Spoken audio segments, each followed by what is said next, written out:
All right, so who are you? My name is Andi Ely. I'm a senior here at LI.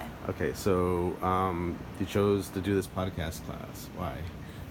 Yeah, so I didn't sign up for this. I was in one of Dr. Norwood's classes in my first semester, and he had this really great idea that he was really excited about. And I didn't want to. Okay. But he had worked with me so much on the other things I wanted to do during Jterm that he was like, can you please just give this a shot? Huh. Wow. Why do you think he did that? You have to ask him. Okay, I will.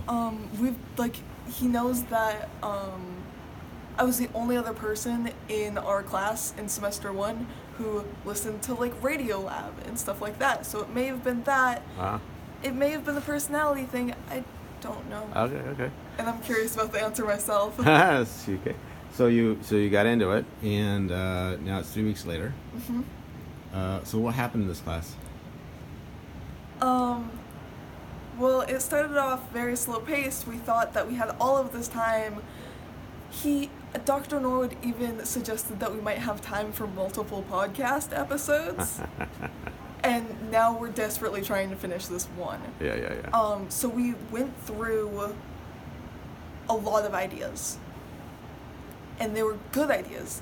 They're ideas that I still want to do, but it wasn't feasible with our timeline. And even this main idea went through so many different prototypes. We changed our entire story multiple times, which, as someone who was helping write the script, was frustrating, to say the least. Yeah. So now it's come to fruition. It may not be perfect, but it's come to some fruition. Yeah.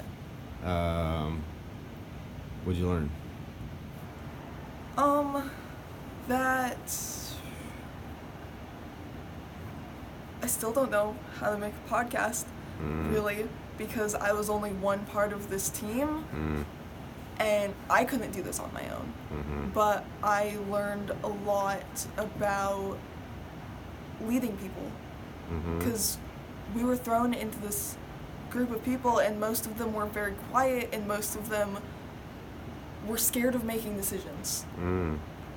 So I was kind of put into this position of, okay, Ariel, okay, Silas, what do you think? What do you want to do?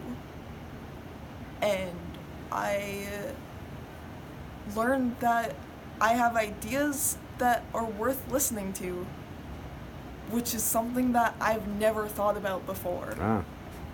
And that I can be a leader. Well, that's pretty significant. Yeah. Don't you think? Cool. So what are you junior now? I'm a senior. You're a senior? So you've been in have you been here the whole last? Yep. So Jterm, what's the story? What do you think about it?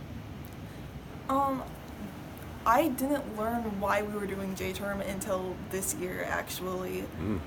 And so it was always something that confused me a bit, but I always took very creative classes, which was nice, and most of it was a chance for me to just be a giant nerd at school. So I took a class that was based on tabletop role-playing games, and a sci-fi class, and just things that I normally wouldn't be able to talk about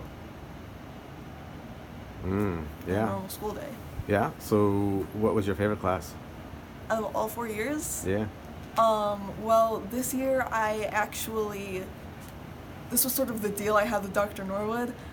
During my first block, I was a teacher assistant for the AP calculus class. And so during that, I would be a TA. And then during my lunch periods for the past 3 weeks, I've been teaching a student that had an internship during that time. So by far, my favorite class was getting to teach.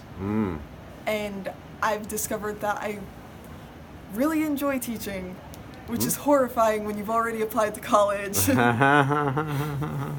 you like teaching, you learned that through the teaching the class? Yeah. The calculus class? Yeah. Yeah. What were some other classes where you know, like you really liked? Um,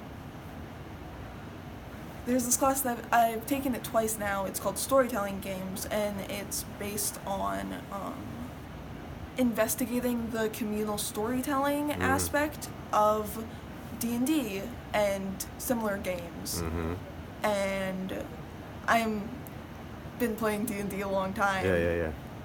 And it gave a new sense of purpose to it.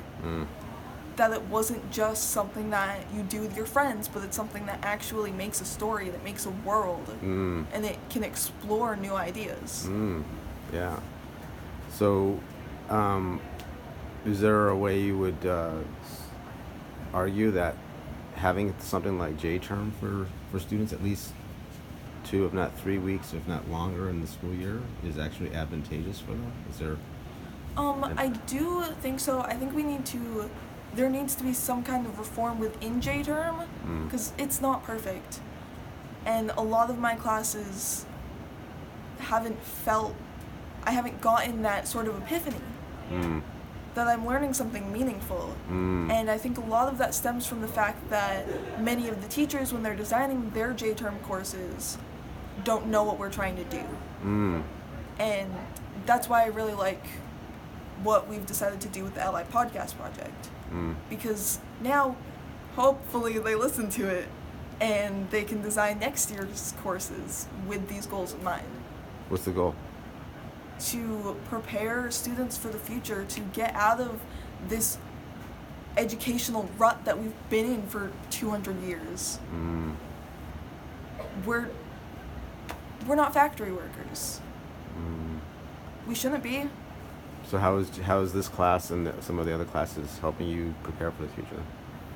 I'm learning things about myself. I'm learning about communication and leadership and creative expression. Yeah, I'm not learning biology, not learning anything about what the mitochondria does, but I'm learning that I can be a leader. And I can be a good one. And I can teach people. And I can do things that are wildly outside of my comfort zone, like teaching with no prior experience, and it not be a total disaster. That's wonderful. All right, thank you very much. Thank you. Appreciate it.